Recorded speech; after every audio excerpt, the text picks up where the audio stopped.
Hello, and welcome to Crime in Court. My name is Heather, and this is episode 4 of the state's case against Zachariah Anderson. So this is the Wisconsin versus Zachariah Anderson, and we have been unraveling all of the different aspects of this investigation, and we're going to continue by reading through the summaries of all the interviews, what all the key players, all the people in this saga say about Zach, about their alibis, about whatever involvement they have. So we're going to read through these, and then we're going to read through the probable cause affidavit, which is what the state basically writes up to say, this is what we think this guy did, this is why we think he did it, and this is why we're arresting him. So we're going to go through all of that today in this episode. It's going to be one episode for the state's case right now, and then we're going to the following episode, the next episode or two, will be the unseen footage, however long that takes. I think it's going to just be one episode to go through all the unseen evidence, unseen evidence or topics that were not touched upon within the trial. So we'll get into that in our next episode. Before we get started, please, if you don't mind, would you please like this video, subscribe? I really have a goal to get to 1,000 subscribers soon. You know, I'm a brand new channel, so I'm very proud of the 300 plus subscribers that I have now, but I am really hoping to break through to get to past 1,000. So while I'm covering this case, if you could please give me a like or share if anyone else that you know of might be interested in it, just to help spread the word, because the more people that know about this case, the better, because we need to start uncovering the injustices and the corruption that's going on in the institutions that are supposed to be built to help protect us. All right, so let's begin with, these are the interviews. This is on the free ZachariahAnderson.org webpage. It's on the investigation tab. So we're going to just read through the interviews. So Joshua Anderson. Joshua identified himself as Zach's brother and that he went to Mequon PD on his own accord to see what was happening with Zach. He stated that he talked to Zach on the phone about guys showing up at his house, and after that, Zach didn't answer his calls. He stated that he drove to Zach's house, but Zach was not there because he was already in custody. So Josh stated...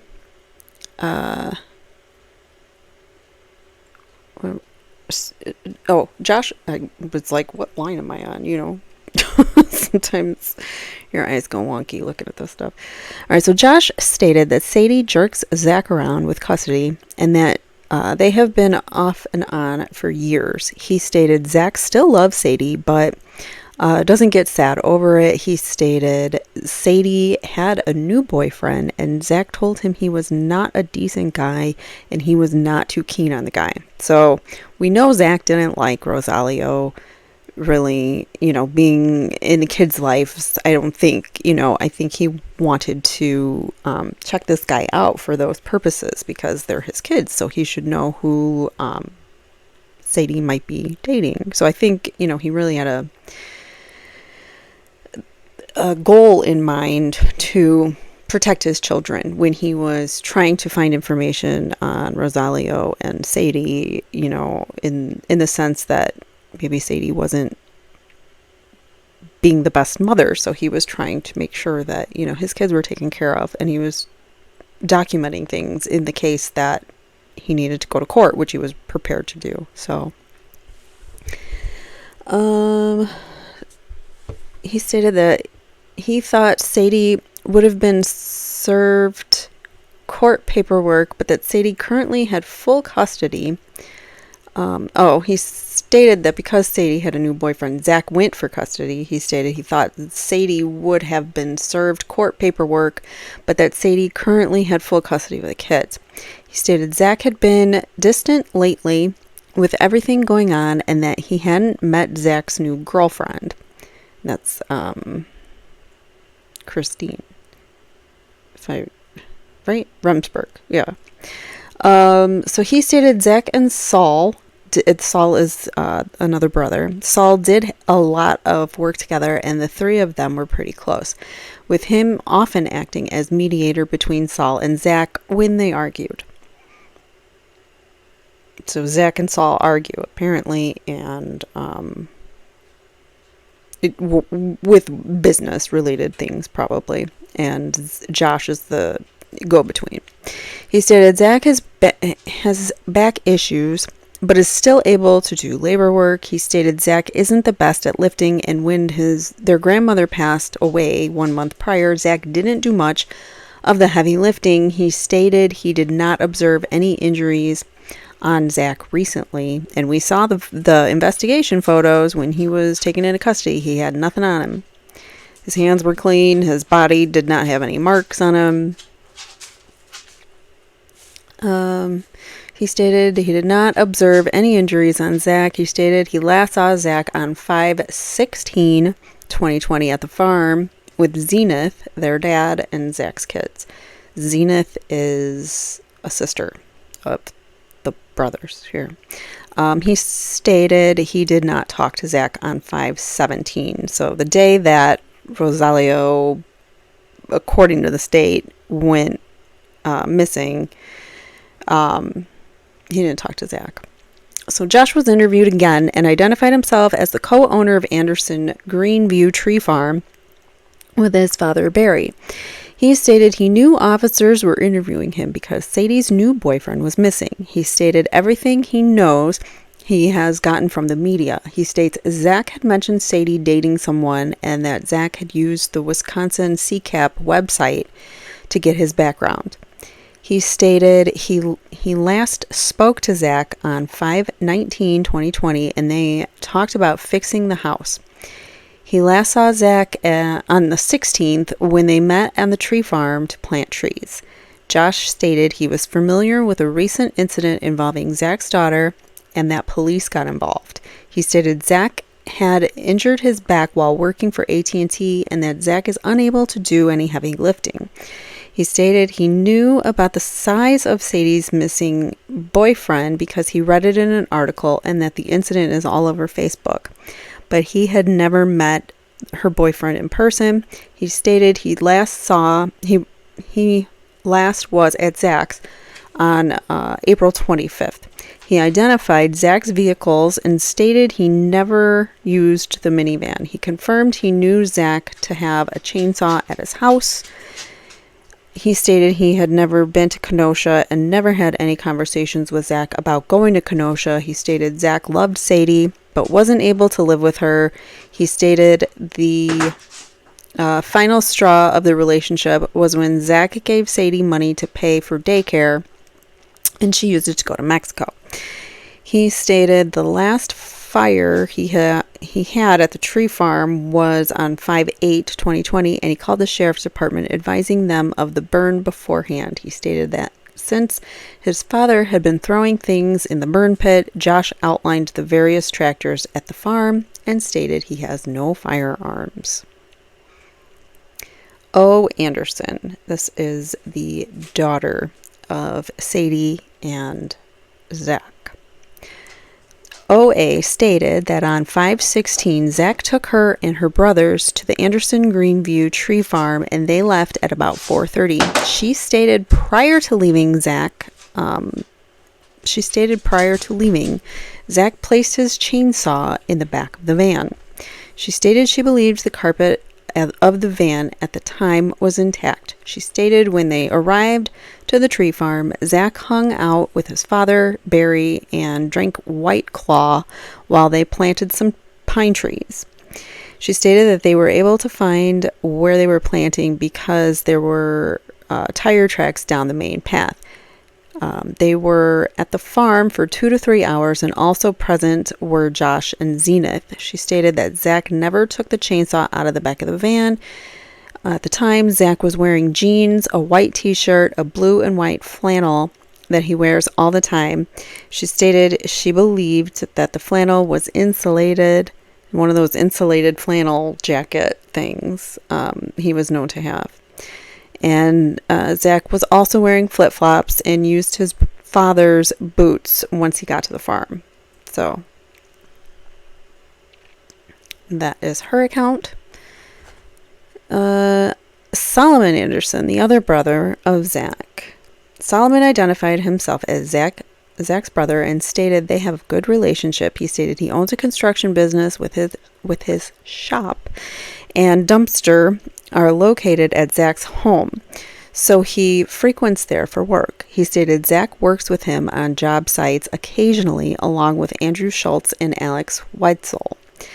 Solomon stated Sadie isn't stable and has falsely accused Zach of many things throughout their relationship, so they disagree frequently. So all the brothers, the family, everybody's saying Sadie jerks Zach around. Yet the cops just take Sadie's word for it when she goes in and says, oh yeah, my boyfriend probably did something to this man I've been seeing for 3 months only. And, yeah, he's stalking me too, by the way. I don't know, whatever. It just, like, they made him guilty immediately. The cops didn't even listen to a word that he said or do any kind of investigating into the claims that that Zach was stalking them.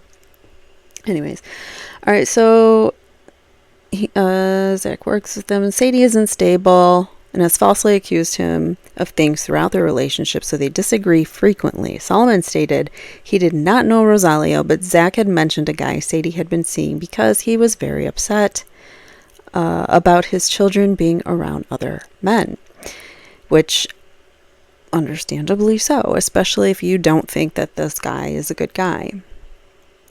He stated Zach did not care that Sadie was dating someone. He stated the last time he communicated with Zach was on the 16th at Zach's residence. Solomon stated Zach was supposed to play Dungeons and Dragons. I love it. I love Dungeons and... I mean, I've never played Dungeons and Dragons, but I think I would love it. If anybody wants to invite me to their Dungeons and Dragons team. I don't even know what you call it. I think it would be so fun. Anyways, all right. On 5/15, they were supposed to play Dungeons and Dragons, but he never showed up because he had a bonfire. He stated he went to Madison on the 17th to see his girlfriend, Jen Liebers.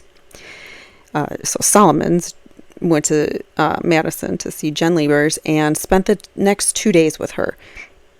His brother, Joshua, had told him on Tuesday that Zach was arrested after 2 men showed up at his house saying they were looking for him. That'd be so crazy. Like, especially, let's say Zach had no idea, and, you know, whether you believe he had anything to do with it or not, just in your mind, think. Zach's just sitting at home, minding his business, and these 2 aggressive men show up like, where's our friend? That'd be scary. I'd be running in my house and calling the police like Zach did. He had every right to. All right. Anyways. So he stated that his brother, Joshua Anderson, told him that Zach was arrested when 2 men showed up at his house saying they were looking for him. Solomon stated that he was concerned because Sadie had previously mentioned sending members of an unknown biker gang after Zach in the past. I mean, are you serious? Could it be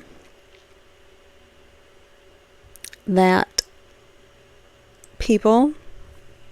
I'm not insinuating anything, but I'm just saying, could it be that someone would be so mad at their ex that and so terrified that they'd get custody or whatever, that you would fake or even pursue having someone unalived and pin it on that person? Is it possible? I mean, I know it's possible. It happens, right? Is it happening in this case? I don't know. But there are questions that I have. A lot of questions. All right. So yeah, she was going to send people from biker gang to Zach's house.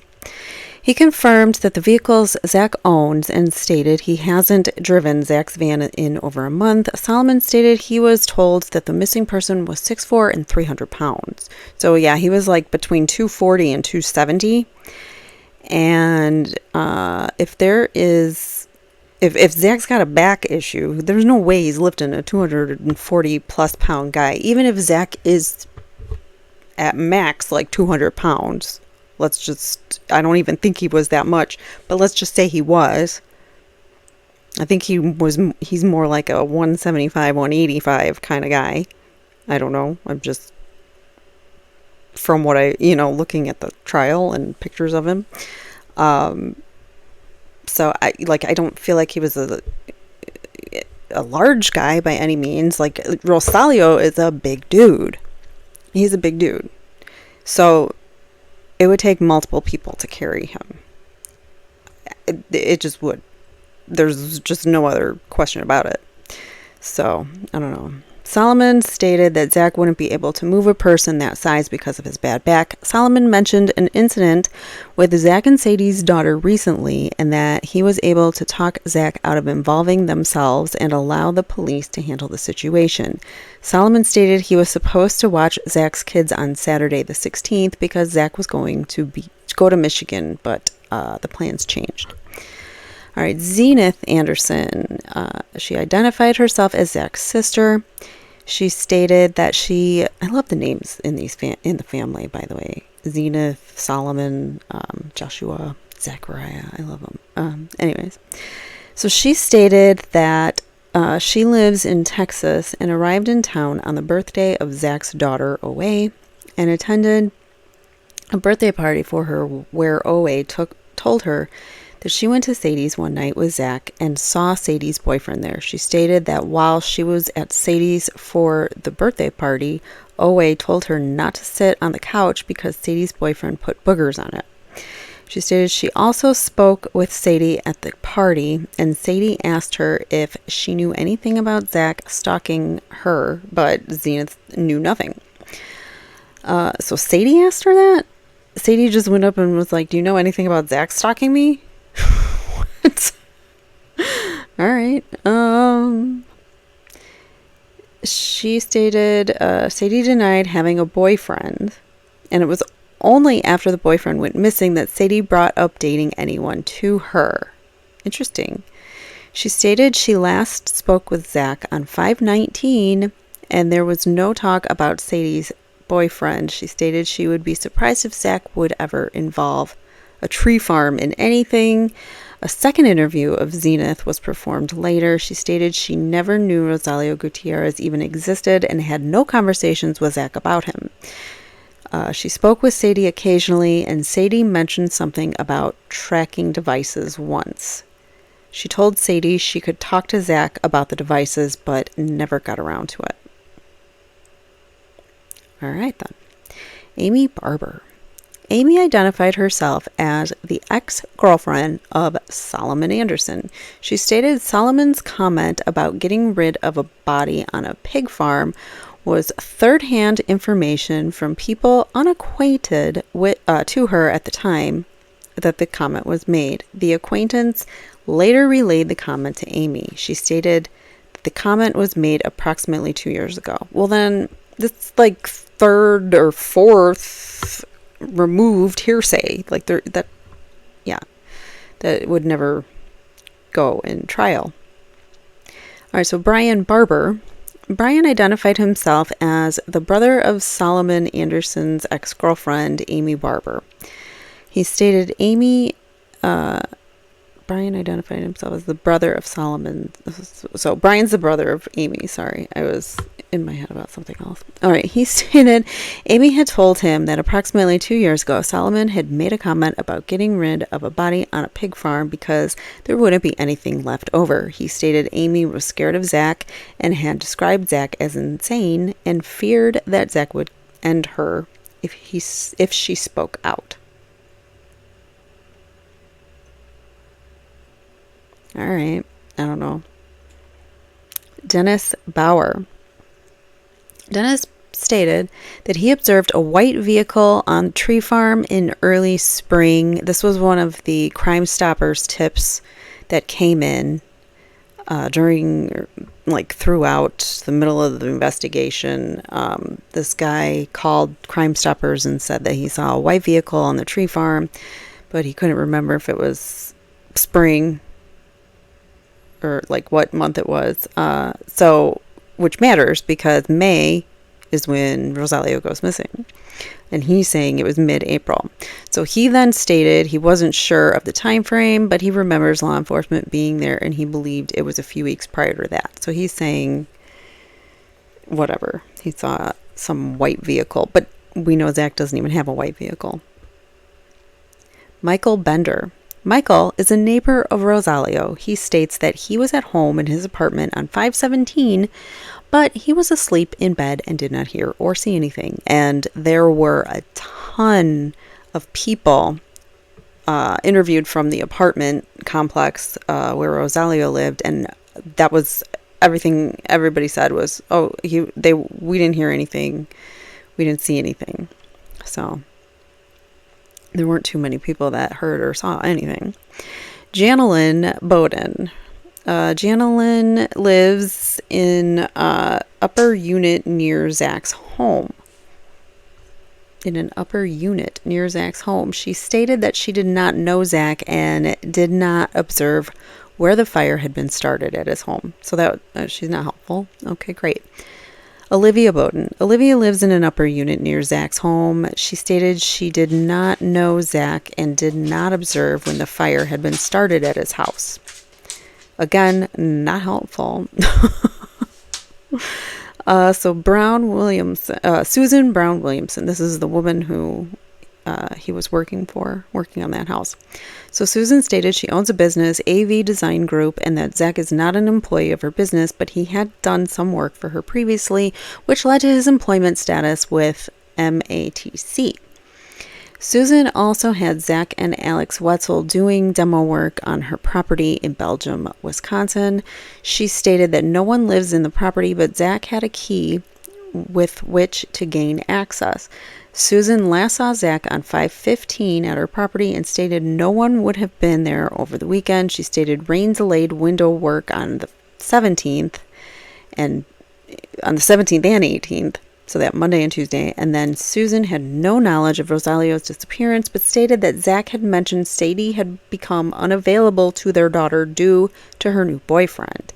Susan also stated that Zach had spoken to her seeking advice regarding obtaining child custody. Susan was currently out of town up north with her son, Frederick Brown Williamson, who also works for her business and is friends with Zachariah.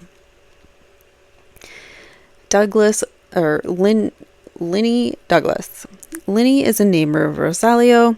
She stated that she thought she heard an argument from Rosalio's apartment on the 18th. The 18th around 1 p.m. She stated she knew Rosalio had kids and did not think anything of it. She did not see who was arguing. Linny later changed her statement, saying the officer must have misheard her. She stated that she heard a scream in the hallway outside of Rosalio's apartment on around 9 p.m. on 5/17, because that is what fits the state's timeline. But her first statement does not. So, did someone make her change her statement? Maybe a prosecutor by the name of Gravely? I don't know. But yeah, it seems very suspicious that she would go from, I heard it on the 18th in the afternoon to now it's the day before at night. And it's a scream, not someone fighting, an argument. So, I don't know. I don't know what any of that means, because it's all contradicting itself. So, Eulalio, I think he goes by Lalo, Garza Jr., I'm going to call him Lalo, identified himself as Rosalio's uncle. He stated he and Rosalio were close, but would occasionally go a few weeks without speaking. He stated that no one had heard from Rosalio in a few days, including the mothers of his 2 children. So he has 2 kids, 2 different mothers, and neither one of them had heard from him. So they attempted to contact Lalo. He stated he was not aware of Rosalio having any issues with anyone, but was told through family members that Rosalio was having an issue with his new girlfriend's ex, whose names he did not know. He speculated that something must have happened to Rosalio due to not being in touch with his kids and their mothers. All right, so Erica Gray. Erica is a neighbor of Rosalio. She stated that she did not hear or see anything suspicious during the dates in question. Maureen Gray. Maureen identified herself as the mother of Stephen Lenz, a friend of Zach's. She stated that Stephen lives with her, but frequently disappears.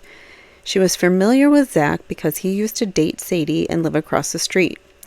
Stephen also used to stay behind Zach's house in a camper. And we saw a picture of that camper in the evidence. It's on the evidence tab on the free Zachariah Anderson page. So Maureen was unclear where Stephen worked. All right, so Angela Grays. Angela is a neighbor of Rosalio. She stated she did not see or hear anything suspicious during the dates in question. Nathan Hensley is a neighbor of Rosalio, and he stated the same thing. Jennifer Huddle. Jennifer identified herself as a friend of Zach's and had met him while he was working at AT&T in California. There was a time period where Zach was away from Sadie and the kids, and they were trying to make it work and it was a struggle, and he was working for the family, but it was hard on their relationship. So anyway, she stated that Zach was a simple guy that lived in a motorhome at the time and sent all of his money to Sadie. She described Zach as a person that keeps to himself. She stated Zach had told her Sadie was dating a different guy, but she didn't know who he was. Zach had told Sadie to move out of his residence and presented her with a 90 to 60 day notice to leave. Oh, she stated, I did not know that. So apparently Zach wanted Sadie out of the house. Wow. Okay, so she stated Zach didn't care and wasn't bothered by the breakup with Sadie. She mentioned that she was aware that Zach had a bad back and knew nothing about any kind of illegal substances other than Zach was arrested in South Dakota. She did not know anything about a missing person. All right, so Doug Jones stated that he had only seen the owners of the Anderson Greenview Tree Farm a handful of times, and they are rarely on the property. He stated he rarely encounters trespassers, and to his knowledge, nobody was supposed to be on the land.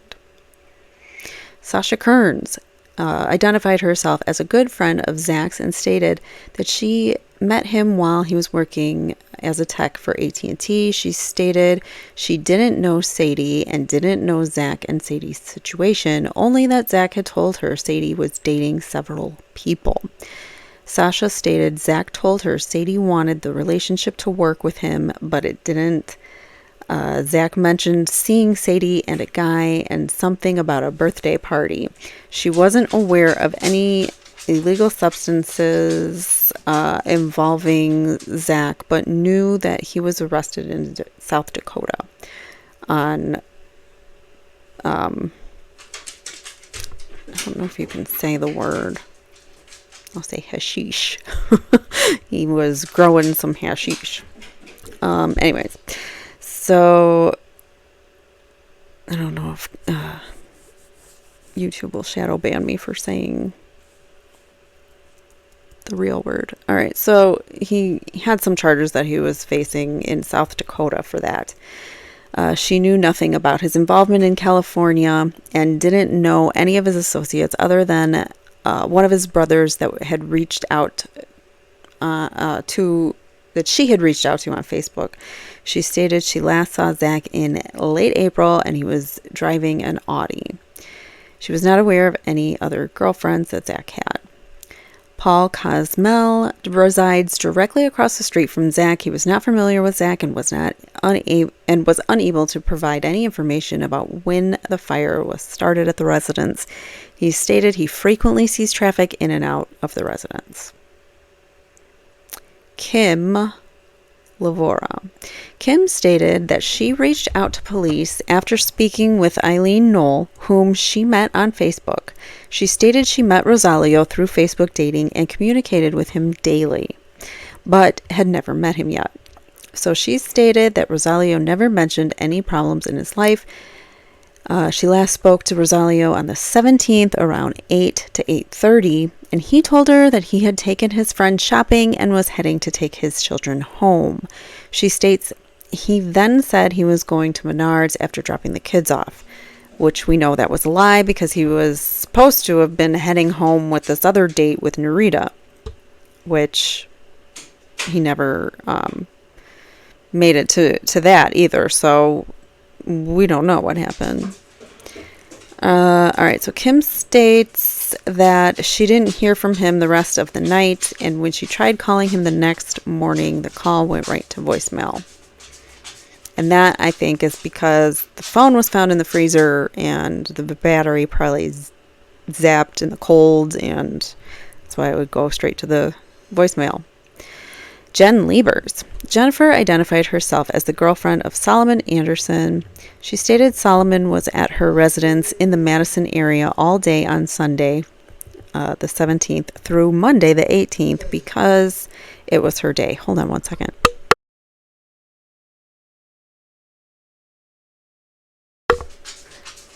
My dog was whining at me for food, and I get to yell at him when he doesn't. Alright, so Jennifer identified herself as the girlfriend of Solomon Anderson. She stated Solomon was at her residence in the Madison area all day on the 17th and 18th, and that is corroborated by Solomon because it was her day off. She stated Solomon typically stays with her on her days off. She also stated that she was aware Zach had been taken to jail, but did not know the reason for his incarceration. Alright, so Sandra identified herself as an ex-girlfriend of Solomon Anderson and the mother of his child. She stated they have not been together for almost 15 years, but they see each other when exchanging their child. Sandra stated that on the 23rd, she met Solomon at his girlfriend's Jen Lieber's home in the Madison area to drop off their son. Sandra stated that their son had a bicycle with him, and when he opened up the back of Solomon's van to put his bike inside, Solomon stopped him and told him to put the bike in the garage instead. Sandra noted that she thought this was strange. She also noted that Solomon and Zach were very close and that Zach had previously accompanied Solomon to court hearings for their custody case. She stated Zach was upset when the court granted her custody at the time. So what? She stated she did not know anything directly related to the incident involving Rosalio. Alexander Lohman stated that he received a letter at his P.O. box addressed to the care of Junior. He stated his wife worked with Rosalio at Texas Roadhouse for 10 years. His wife worked with Rosalio at Texas Roadhouse 10 years ago, and the last time that they had spoken or saw each other was 3 years ago. He stated Rosalio is the only person that they know that goes by Junior. He stated they have had their P.O. box for 3 years. This is strange. So he stated that they learned about Rosalio's disappearance on Facebook and felt it was suspicious, but contests the what? but okay, I don't know what they're trying to say here. The letter was postmarked in Milwaukee. Something regarding DJ promotions, but the contents, that's that that says contests. I was very confused. The contents are regarding DJ promotions. The letter was postmarked in Milwaukee. Okay. So Kayla Petty is, Kayla stated that on Sunday the 17th, Rosalio arrived at her house on 8/20 to drop off their daughter. She stated that, so Rosalio, this is one of the mothers of, actually Kayla is one of the mothers and Christy Raditz Ortiz is the other mother. So these are the mothers of Rosalio's two children. So Kayla stated that on Sunday the 17th, Rosalio arrived at her house at 8:20 to drop off their daughter. She stated he stayed for about 5 minutes and left. She remembers the time because he wasn't supposed to get there until 8:40. He was wearing a baseball hat, glasses, and black sweatpants. She thought he was wearing tennis shoes, but did not remember what kind of sweatshirt he was wearing. He did not mention anything before that, and she has not seen or heard from Rosalio since, and it is not like him to disappear. She stated that if he were in trouble, he would call her, or Christy, or his mom. All right, so Christy Raditz Ortiz says that she and Rosalio have a son in common. She stated their son was with Rosalio the past weekend and that Rosalio also has a daughter. She stated that her son arrived at home around 8 p.m. on the 17th, that Sunday, but she did not know if Rosalio had dropped off her son or his daughter with her mother, Kayla Petty, first that night, so she didn't know which one was dropped off first. She stated she did not see him drop off their son, but remembered the time because she was on the phone when her son came into the house. She stated that her father saw Rosalio's white truck. Rosalio picked up their son at, that Friday around 7 p.m., and he usually has the kids on the weekend. She stated that he hasn't been at work the past few days, and that was unusual. If he was in any sort of trouble, he would call her, Kayla, or his mom. She stated that she knew he recently started dating a woman with the Facebook name Sadie Jane. She did not know Sadie, but that she would be someone that might have seen him last. Christy later provided a written statement detailing that her son was dropped off at 7:53 p.m. on the 17th. She stated she asked her son what Rosalio was wearing that night, and he told her a Cubs hat and his glasses. She stated her son did not remember if Rosalio was wearing his work boots or red Reebok shoes. Her son mentioned Rosalio was going to Eileen's house after dropping him off to check on her sink. What? So he told his son he was going to Eileen Knoll's house now? So that's like a fifth lie? She stated she didn't know where he was going and may have had a date and didn't want to tell their son. Yeah, that's exactly what it was. She thought that Rosalio's daughter was with Rosalio when he dropped off their son, so he would have had to drop her off in Twin Lakes. All right. Casalina, I like that name, Casalina, identified herself as the sister of Christine Rumsberg, who was dating Zach. She stated that she worked on Sunday, the 17th, from 2 to 10 and went home after work. She stated Zach had not been at the house she shared with her sister at all that day, and Christine was alone when she got home. She stated she had no information regarding the stalking allegations or missing persons. Caitlin Ryan is the manager at the Wood Creek Apartments where Rosalio lived. She stated Rosalio had been living there since 2008 and had become increasingly more rude in the last 6 months. And I think that's interesting that the property manager for the apartment complex that he lives in says that he'd been increasingly rude in the last 6 months. and he had been late on his rent. So she stated that he had been late with rent and they had to serve him with 5-day eviction notices.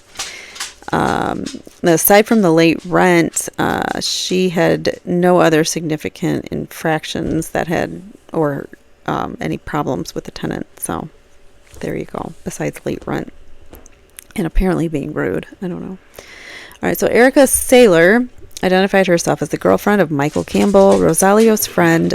Erica stated when Michael had returned home on the 19th, he had mentioned stopping by Rosalio's apartment and what was going on. She stated she started looking on Facebook because they knew Rosalio was having problems with Sadie's ex. Erica stated that she found Zach's name through that CCAP and then provided the information to Michael and Brandon. Okay, so she's saying she provided Zach's information to Michael and Brandon, the two guys that went to Zach's house. Kenny, I don't know how to say that last name, so I'm just going to call him Kenny. Kenny stated that he was turkey hunting on Tuesday the 19th and was set up in a blind near the Anderson Greenview tree farm. He stated around 5:30, 6 p.m. he heard and observed two people walking through the tree farm. He stated at the time, so when was this? The 19th. At the time, he thought they were hunters, but would not be able to identify them if he saw them again and was unable to provide a further description. Marilyn is a neighbor of Rosalio. She stated that she had not seen or heard anything unusual in the past few days. Christine Smith is a neighbor of Rosalio. She stated she didn't hear anything suspicious on the dates in question. She stated about a month prior to the incident, she discarded a rug and placed it in the hallway, and the following day the rug was gone. She stated she didn't know who took the rug, but suspected that Rosalio took it. Weird. That's weird. She stated she only met Rosalio once and knew nothing about him. So this lady put a rug out in front of her, or out in her hallway, and she thinks Rosalio took it, but yet Rosalio's mom says that she was with him. She was on the stand saying, like, I was with him when he picked out his rug. So I don't know. It's weird. Okay. So who knows if his area rug was this neighbor's rug, that the rug that is missing and caused the void in the carpet. I don't know. So all right. So moving on. Amber Stark identified herself as the girlfriend of Alex Wetzel. She stated that she had been with Alex all weekend and that on Sunday the 17th, Alex never left the house. She stated she knows Zach and Alex had told her he had gotten arrested but didn't know why. She stated Alex received that information from Solomon. Marissa is the neighbor of Rosalio. She stated that on Sunday the 17th, she heard what she thought was a physical fight inside of Rosalio's apartment, but thought it was the children fighting. But we don't have a time, I don't think.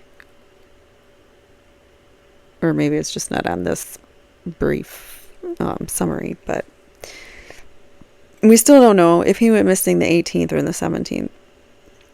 And the diffuser being on, the essential oil diffuser still running with, it having a max 18 hours or whatever. It's like, did the suspect put it on later, like to screw up the timeline? I doubt it. Like, they would have had to come. I don't know. It just, none of it makes sense. All right. So Brandon Williams is a neighbor of Rosalio. He stated that he did not see or hear anything. And Jennifer Ziegler is also a neighbor of Rosalio, and she didn't hear or see anything suspicious either. All right, so we're going to read the probable cause affidavit. So this is for stalking, DA, repeater offense. So whatever that means. All right, so the undersigned being fully duly sworn states. All right, so the above named defendant, Zachariah, between April 2020 and 5/17 in the city of Kenosha, Kenosha County, Wisconsin, did intentionally engage in a course of conduct directed at a specific person, to wit, Sadie J. Beecham that caused that person, and that would cause a reasonable person under the same circumstances to suffer serious emotional distress or to fear bodily injury or unaliving to themselves or to a member of their family or household, and where the defendant knew or should have known that at least one of the acts that constituted the course of conduct caused Sadie J. Beecham to suffer serious emotional distress. So all of this stuff that Zach is doing is causing serious emotional distress to Sadie. So that's what this is all about. Or place reasonable fear or bodily injury or unaliving to themselves, member of family. Okay, it's all repetitive there, and because they're just listing the statutes there. But what does this say here?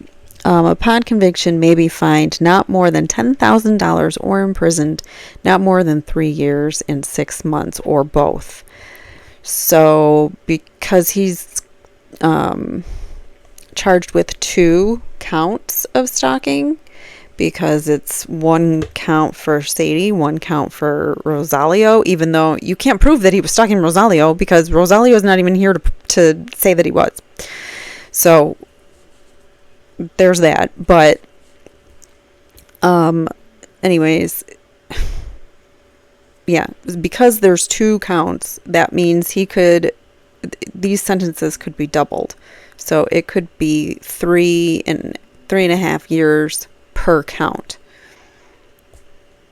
plus 2 $10,000 fines.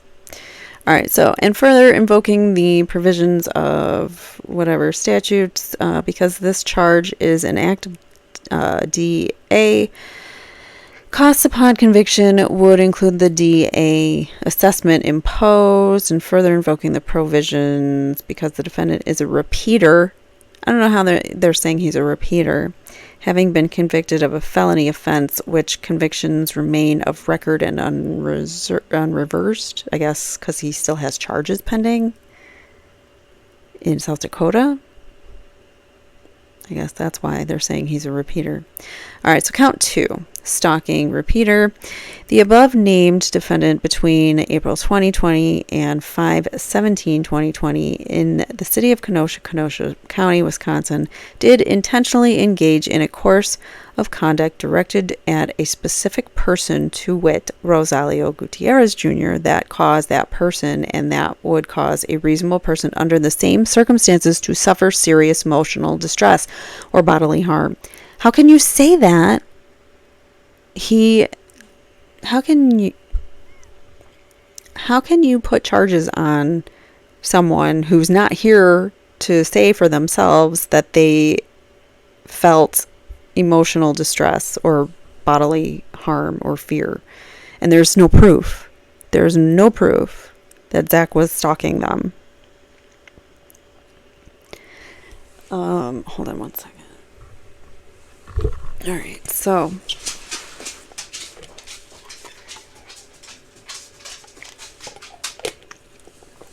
anyways, same thing with this. This is just a whole, it's all repeated from up here from what it said about Sadie, but it's the same statute, same thing, $10,000, 3.5 years in prison, or both. All right, here we go. Probable cause. On May 19th, 2020, at approximately 11:07 hours, officers of the Kenosha Police Department, or the KPD, responded to location in the city of Kenosha. I don't need to read the address, for a wellness check, a welfare check. The resident of the apartment, Rosalio Gutierrez, had not been seen or heard from since the 17th, that Sunday, by family and friends, and had not reported to work May 18th or May 19th. During the course of that investigation, officers spoke with Sadie Beecham, who resides in Germantown, Wisconsin. Detective Anschutz, and Detective Vincente Correa of the Kenosha Police Department responded to the location of the crime scene and spoke with Sadie regarding the check welfare. In speaking with Sadie, she's the one that called it in. She relayed that she had some concerns about Zachariah Anderson, ex-boyfriend, the defendant, who is also the father of her 3 children. Ms. Beecham reported that she is currently dating Rosalio Gutierrez and she had not seen or heard from him since the 17th. She indicated that on May 19th, she drove to Rosalio's apartment to check on him. She stated when she arrived, no one answered the door and she observed that the patio sliding door was open.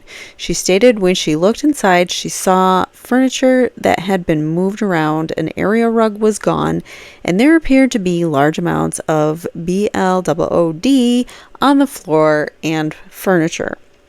She stated that it did not appear that Rosalio was inside, and so she contacted the police. KPD located both of Rosalio's vehicles in the parking lot, but have not been able to locate Rosalio. He has been reported missing. Missing, not deceased. So he has been reported as a missing person. KPD reported that they also observed large amounts of BLOOD in Rosalio's apartment that appears to be fairly fresh. And we have a note here from Zachariah Anderson. So if the BLOOD is approximately 38 hours old, why would it still appear fairly fresh? The state timeline, Rosalio was ended around 9:30 p.m. on May 17th, 2020. The BLOOD found 2 days later around 11:30 a.m. on May 19th, 2020.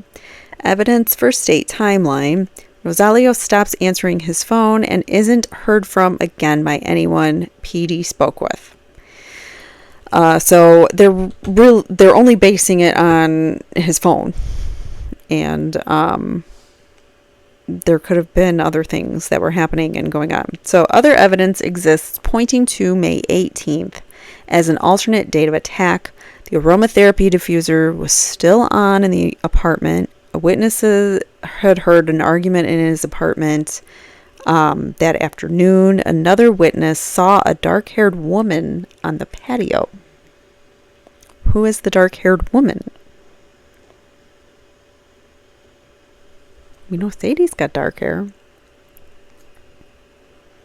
But anyways, all right, so Sadie indicated that she had been dating Rosalio for a few months now, and Zachariah does not approve of them dating. Sadie indicated that there were numerous incidents where Zach had been tracking her movements, including to Kenosha, and showing up at places she has been. So where's her proof on that? Sadie indicated that Zachariah had been accusing her of having sex with other people and texting her about it. So a correct accusation, also unrelated to stalking or homicide.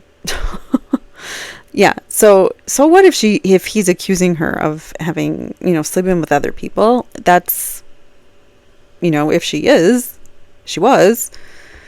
Anyways, Sadie indicated her daughter, OA, had found a text about Rosalio and told Zachariah about it, and he became jealous.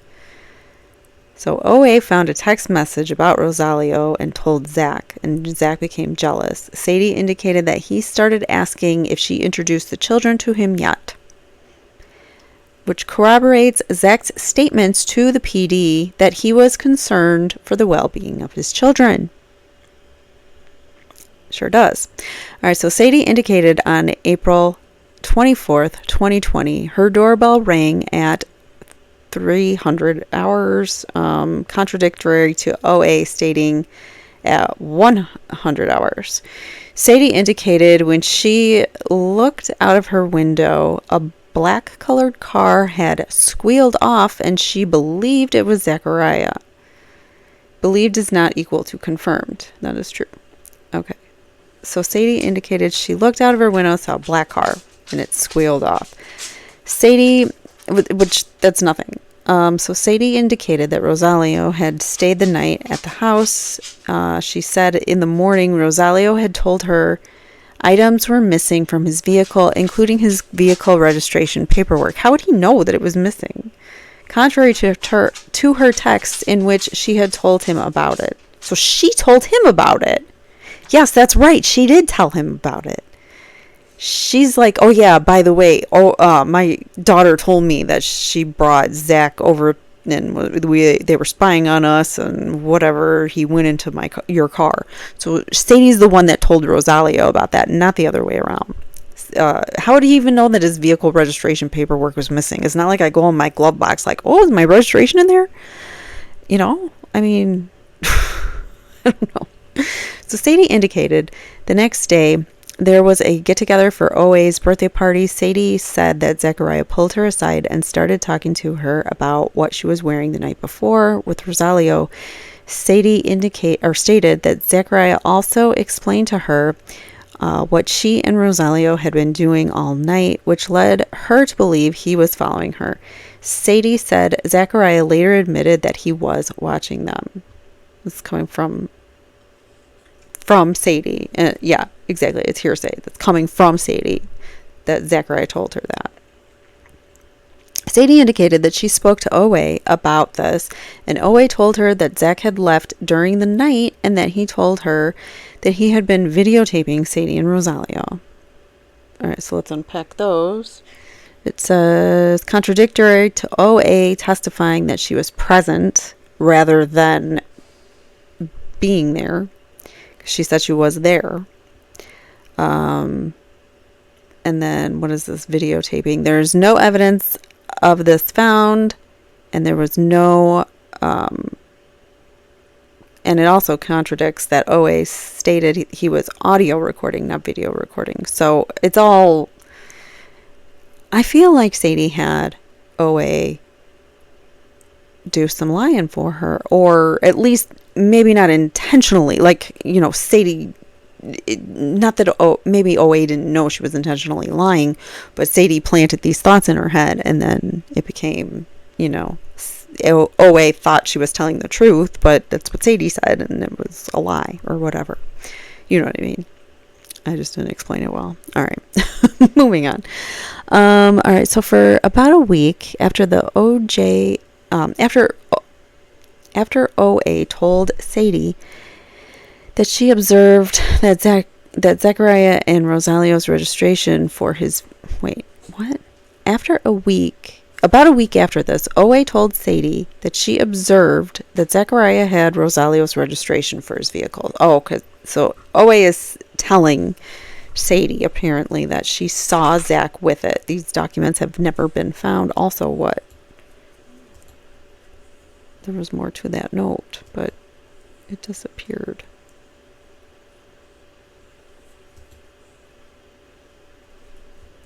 I can't get it back. Alright, I don't know. Alright, so Sadie indicated that Rosalio confirmed that his registration and the letter were missing from his vehicle.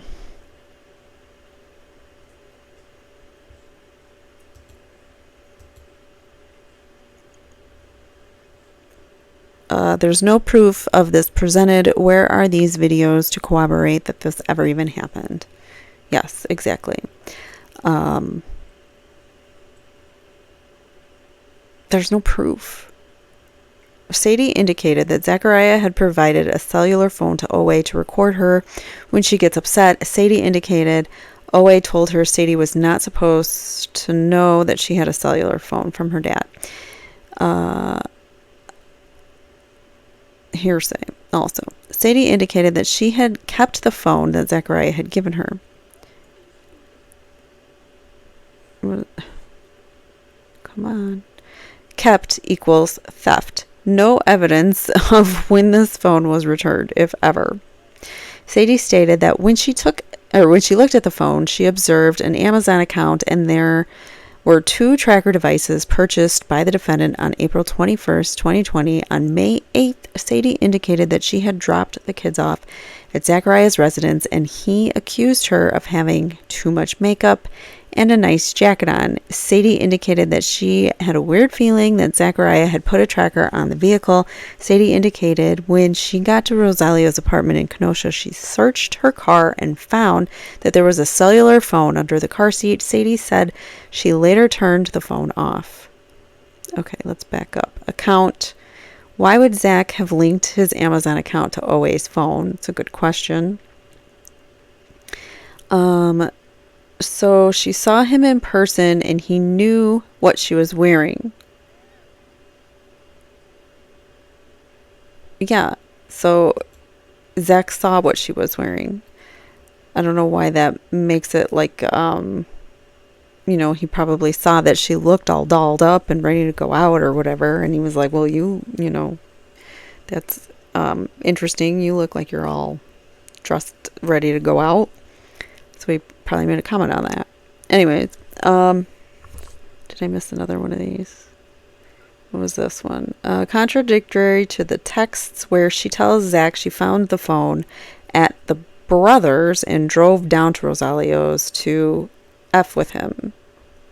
Yeah. There's so many lies out of Sadie's mouth. It's ridiculous. So Sadie indicated when she got to Rosalio's apartment in Kenosha, she searched her car and found that there was a cell phone. She said she later turned the phone off. Sadie said the next day Zachariah had asked for his burner phone. Why would someone that was actually stalking someone ask for their tracking device back immediately and give themselves away? That's a good point. Sadie said that she played stupid and denied having the phone. Sadie stated that Zach said so you're seeing, like, in the police report, you're seeing how inconsistent Sadie is. Yet they took Sadie's word like as gold and just went and arrested Zach. All right, so Sadie said that she played stupid and denied having the phone. So you could see she's playing a game. Sadie stated Zachariah said he lost it days before, which he knew was not true because she had received text messages from him from that phone. Sadie said Zachariah began frantically looking for the phone in her car and later admitted to tracking her. Per Zach's texts, she told him she wouldn't give the phone back until he said he was stalking her. What terrified person would extort their stalker and then hand back the device being used to stalk them? It's a great question. One that I'm sure Sadie would love to share an answer to one of these days. So Sadie said on May 13th, 2020, Zachariah had told her that he was taking her to court for the children. Sadie said that she had gone to Rosalio's apartment that night for tacos and to watch movies. Sadie said she received a text from Zachariah indicating a time she had got to Kenosha. She indicated that she later received another message from Zachariah repeating the exact same thing that Rosalio had asked her. There's no evidence that confirms this, and there's no evidence that confirms that that's what Rosalio said. It's all hearsay coming from Sadie. Also, her initial reaction to Zach's text was that he had texted the wrong person again. So Sadie indicated that she believed Zachariah had followed her to Rosalio's or was somehow listening to her conversations. Okay, it's not all about Sadie. Sadie indicated this past Saturday, May 16th, that she was with Rosalio, and again she started receiving messages from Zach.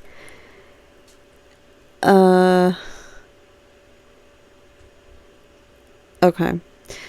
An interview was also conducted. So it was the 16th. The date had me confused for a second. It was the 16th. She was with him. The 17th, she did not see him, and that's the day he went. His phone went silent. Anyways. So an interview was also conducted with OA. During the interview, OA confirmed much of the information that Sadie provided, but OA's getting information from Sadie at home all day. OA indicated that on the night that Zachariah had gone to Sadie's house when Rosalio was there, she was with him, which contradicts what Sadie said, where she said OA told her that she left them at home and left. OA stated it was around 1 a.m. and Zachariah, which contradicts what Sadie said, which was 3 a.m, and Zachariah had left the twins at his house. OA said Zachariah had put his phone in the air conditioner unit and did an audio recording, contradicting contradictory to Sadie saying that he videotaped her, and also no proof of this was ever shown or found on Zach's phone. Owe said Zachariah then had her go up to the window and cover her mouth so she would not steam up the window. Owe said he wanted her to see what her mom was doing. Owe confirmed that she was given a phone by Zachariah so that they could record her mom. This is hearsay as to the reason she was given the phone. Where are these recordings, supposedly, that she has? All right, so Owe indicated that she did see Rosalio's car registration on the table in Zachariah's house. Again, this document has never been found. Owe stated that there was other writing on it as well, stated that Zachariah had been at the computer looking at Rosalio's Facebook check and did a background check on Rosalio. That I believe. Like, I would do the same thing, checking your ex's potential date, who might be meeting your kids. You might want to do a background check. It's not a bad idea. So Owe indicated that Zachariah had put a cell phone under the kid's car seat. Owe stated Zachariah had told her that he was going to put the cell phone in the car so that he could track where Sadie was. If this was true, why would he tell his daughter that he was going to do this and risk getting caught? Awesome question. Owe said Zachariah called Rosalio Booger because one time he was watching Rosalio and Sadie. He saw Rosalio pick his nose and wipe the couch.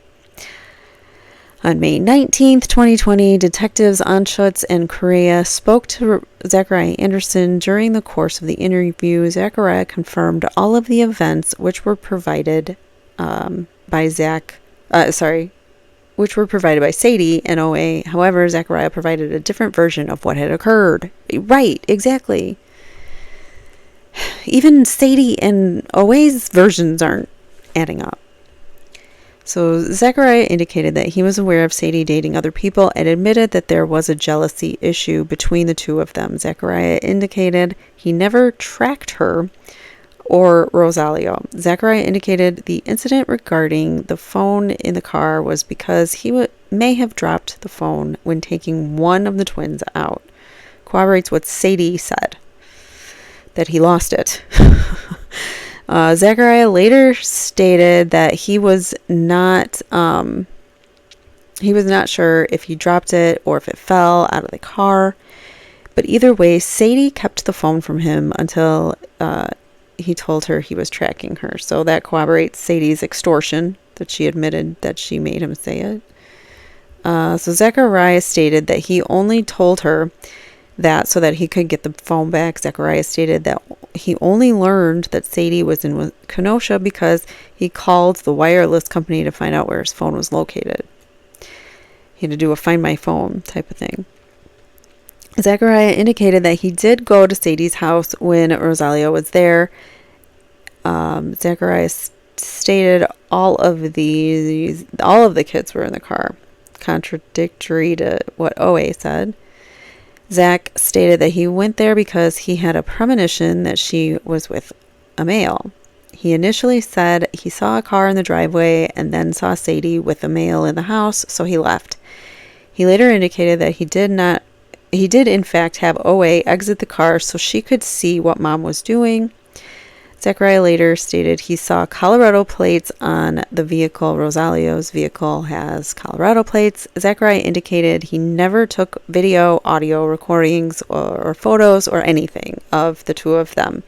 And this was corroborated by the fact that there was no audio, video, or photo recordings of the two of them found by police on any of the devices that Sadie claimed he was using to stalk her. Zachariah was aware of the accusations that he took Rosalio's belongings, but stated it was bullshit. He did say that. All right, so that corroborates the fact that these belongings were never found. It's corroborated by that fact that these items that he supposedly took out of Rosalio's car, where are they then? Owe may have seen some paper on the table with Rosalio's information, but he did not have the registration, corroborated by the fact that no registration was ever found in Zach's possession. Also, if he had the registration, why would he have had to try to do a license plate lookup, which was shown in his search history? So if he had the license plate, why did he look for the license plate lookup? Yeah. Okay.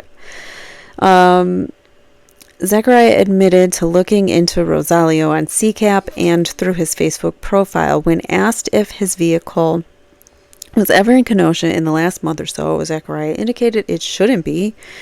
Sadie reported that she is fearful for her safety. Fearful, but admitted to possibly stealing the phone he gave to Owe and then extorting him for the other. Plus, evidence shows that she was still inviting him over and talking to him daily. Yes, she was.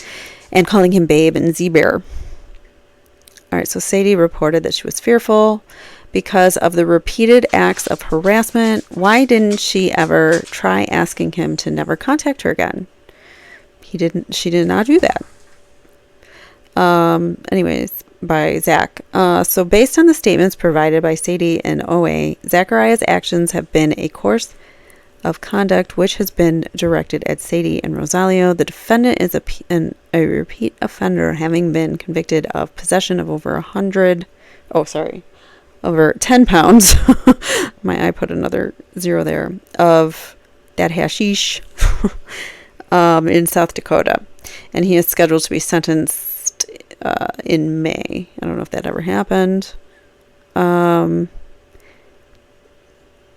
Your complainant is an attorney with the Kenosha. What does that say? Kenosha Attorney's Office. Oh, that's just legalese, blah, blah, blah. So there you have the probable cause, but that's just the probable cause for his supposed stalking of Rosalio, who, how can you even say that he was stalking Rosalio when Rosalio is not here to say, I feel fearful and I feel like my life is threatened by this person? So I don't know how you can get him on that, but as far as the stalking stuff for Sadie and the Owe, I mean, just look at the stories. Owe and Sadie's stories don't even match. Owe's stories don't even match Zach's. Like, she's just kind of all over the place with her stories. So I really wouldn't credit her as having much, reliability in her testimony or her statements. And as far as Sadie goes, I mean, she's all over the place too. We see the lies that she's perpetrated in trying to get Zach arrested, I feel.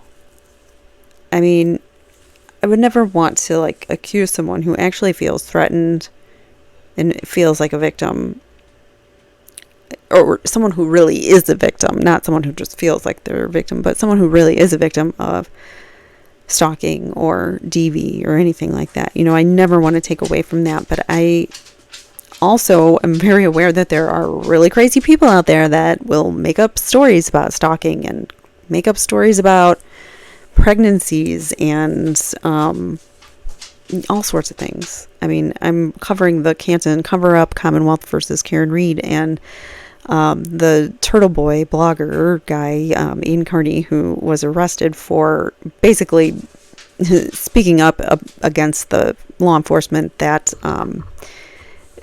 ended up arresting him. They just wanted to silence him. There was a woman in there that just, in that case, that lied and got him arrested and put in jail for 60 days based on lies and corrupt prosecution or prosecutors, corrupt district attorneys' offices that want to prosecute no matter what and put innocent, harmless people behind bars like Turtle Boy or Zachariah Anderson, or name the many, many others, because there are so many innocent people sitting in prison today. And that's the big reason I want to do this channel, is because I want to talk about them. I think they need voices, and I think the justice system needs some some light shown on it, because the justice system moves very slowly, and it takes a really, really long time for it to catch up to today's society. So I'm really hoping that, we'll get there, but I'm not that hopeful yet, because I'm seeing all this corruption taking place right now, and it's really starting to become uncovered thanks to people like Aiden Carney, Turtle Boy, who these independent investigative journalists go out and find the information and report on it, because mainstream media is not, and it's terrifying. So on that awfully terrifying note, I'm going to leave you. I hope you enjoyed this episode. I thought it was good to go over everybody's summaries, and again, the probable cause is like the case that the state has against Zachariah, and really the only thing that they have against him is circumstantial potential stalking, because you can't even say that he should be charged for it at this point. You know what I'm saying? Like, the investigative work was just not done, and they took one story and ran with it, and they didn't look at the other side. And that's something that is really wrong with our justice system and our police systems, that need to not crucify people and call them guilty before they actually have their day in court. So on that note, I'm going to leave you. I hope you like this video. Please share, subscribe. Remember, I want to get to 1,000 subscribers relatively soon. I'm a new channel, and I'm really hoping that I can grow quickly. So please help me do that by clicking that like button and subscribe. Thank you so much, and I will see you next time. Have a great day. Bye.